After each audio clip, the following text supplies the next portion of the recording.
નમસ્કાર મિત્રો, આપ સૌનું સ્વાગત છે AR એજ્યુકેટ 26માં. આજે આપણે એક બહુ જ રસપ્રદ વિષય પર વાત કરવાના છીએ, શૈક્ષણિક મનોવિજ્ઞાનની પદ્ધતિઓ. આ એ પદ્ધતિઓ છે જે આપણને શીખનારના મનને સમજવામાં મદદ કરે છે. હવે જે લોકો શિક્ષણ સાથે જોડાયેલા છે અથવા તો ટેટ, ટાટ જેવી પરીક્ષાઓની તૈયારી કરી રહ્યા છે, એમના માટે તો આ ટોપિક સમજવો ખૂબ જ જરૂરી છે. તો સૌથી મોટો સવાલ એ છે કે આપણે વૈજ્ઞાનિક રીતે કઈ રીતે જાણી શકીએ કે કોઈ વિદ્યાર્થીના મગજમાં શું ચાલી રહ્યું છે? શું એ ખાલી અંદાજો લગાવવાની વાત છે? ના, બિલકુલ નહીં. શૈક્ષણિક મનોવિજ્ઞાન આપણને આના માટે ખાસ ટૂલ્સ એટલે કે પદ્ધતિઓ આપે છે. ચાલો તો પછી આ ટૂલ્સને એક પછી એક ખોલીને જોઈએ. ઓકે, તો આજે આપણે શું જોવાના છીએ? સૌથી પહેલાં આપણે જોવાની પદ્ધતિઓ જોઈશું, પછી પૂછવાની પદ્ધતિઓ પર આવીશું, એ પછી આપણે પરીક્ષણ અને ચિંતનની પદ્ધતિઓ સમજીશું, અને છેલ્લે આપણે એ પણ જોઈશું કે આ બધામાંથી કયું સાધન ક્યારે વાપરવું. ચાલો ત્યારે શરૂઆત કરીએ આપણા પહેલા વિભાગથી, જોવાની પદ્ધતિઓ. આમાં શું હોય? આમાં આપણે બસ વર્તનને એના કુદરતી સ્વરૂપમાં જેમ છે તેમ જોવાનું હોય છે. આ કેટેગરીમાં સૌથી પહેલી અને સૌથી સીધી સાદી પદ્ધતિ છે નિરીક્ષણ પદ્ધતિ. આમાં કશું જ અઘરું નથી. બસ વિચારો કે એક ટીચર રિસેસના સમયે બાળકોને રમતા જુએ છે. એ જાણવા માટે કે કોણ કોની સાથે રમે છે, કોણ એકલું રહે છે. અહીં કોઈ દખલગીરી નહીં, બસ કુદરતી રીતે જે થઈ રહ્યું છે એનું અવલોકન. હવે આ પદ્ધતિનો સૌથી મોટો ફાયદો એ છે કે આપણને એકદમ રિયલ, એકદમ સ્વાભાવિક વર્તન જોવા મળે છે. પણ એની સામે એક મોટો ગેરફાયદો પણ છે. એ છે નિરીક્ષકનો પોતાનો પક્ષપાત. મતલબ ક્યારેક આપણને જે જોવું હોય એ જ દેખાય છે અને બીજું આપણે ખાલી બહારથી જ જોઈ શકીએ છીએ. કોઈના મનની અંદર શું ચાલી રહ્યું છે થોડી ખબર પડે. ચાલો હવે જોવાની પદ્ધતિમાં બીજી રીત જોઈએ, અને એ છે કેસ સ્ટડી. આને તમે એક જાતની જાસૂસી સમજી શકો છો. આમાં કોઈ એક જ વિદ્યાર્થી અથવા નાના ગ્રુપ પર લાંબા સમય સુધી ખૂબ જ ઊંડાણપૂર્વક અભ્યાસ કરવામાં આવે છે. જાણે કે તમે એ વિદ્યાર્થીની આખી શૈક્ષણિક બાયોગ્રાફી જ તૈયાર કરી રહ્યા હો, જેથી કોઈ સમસ્યાના મૂળ સુધી પહોંચી શકાય. કેસ સ્ટડીનો સૌથી મોટો ફાયદો શું? એ કે તમને એકદમ વિગતવાર અને ઊંડાણપૂર્વકની માહિતી મળે છે. પણ એની સામે બે મોટા ગેરફાયદા છે. એક તો કોઈ એક વિદ્યાર્થી પરથી મળેલા પરિણામને તમે આખા ક્લાસ કે આખી સ્કૂલ પર લાગુ ન કરી શકો. અને બીજું, આમાં સમય બહુ જ જાય છે, બહુ જ. ઓકે, તો આપણે જોવાની પદ્ધતિઓ જોઈ લીધી. હવે આગળ વધીએ આપણા બીજા વિભાગ તરફ, પૂછવાની પદ્ધતિઓ. નામ પરથી જ ખબર પડી જાય છે, આમાં આપણે સીધા લોકોને સવાલ પૂછીને માહિતી ભેગી કરીએ છીએ. આનું સૌથી સારું ઉદાહરણ છે સર્વે પદ્ધતિ. જેમ આપણે ઓનલાઈન પોલ કે ગૂગલ ફોર્મ ભરીએ છીએ ને, બસ એ જ.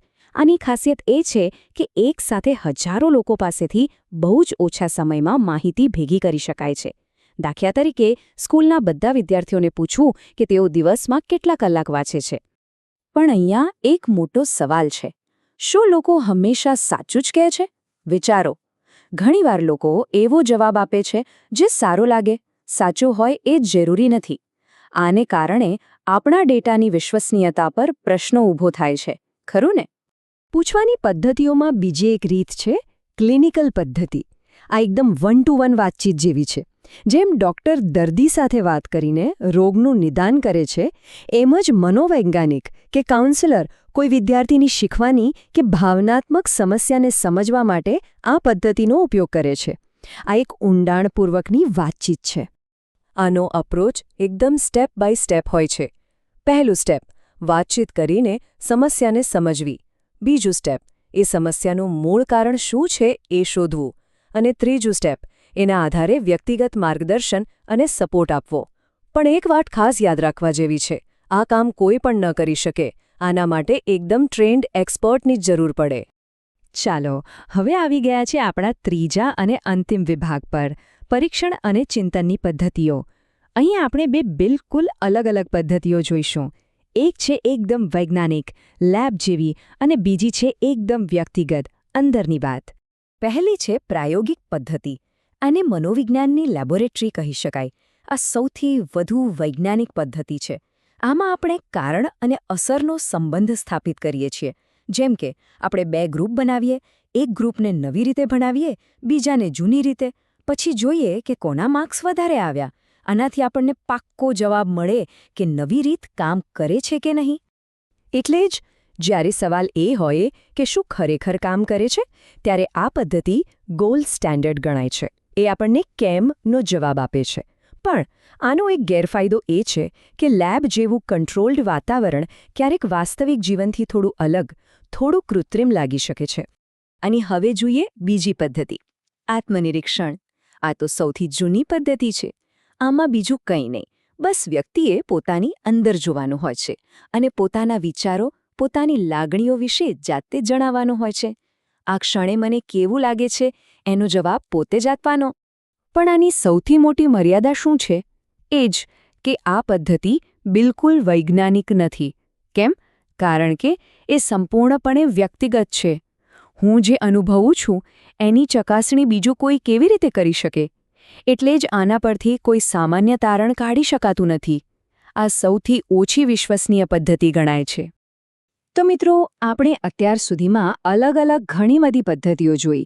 નિરીક્ષણ, કેસ સ્ટડી, સર્વે, દરેકની પોતાની તાકાત છે અને પોતાની મર્યાદાઓ પણ છે. તો હવે સવાલ એ થાય કે કઈ પરિસ્થિતિમાં કયું સાધન વાપરવું? ચાલો, આનો જવાબ એકદમ સરળ રીતે સમજીએ.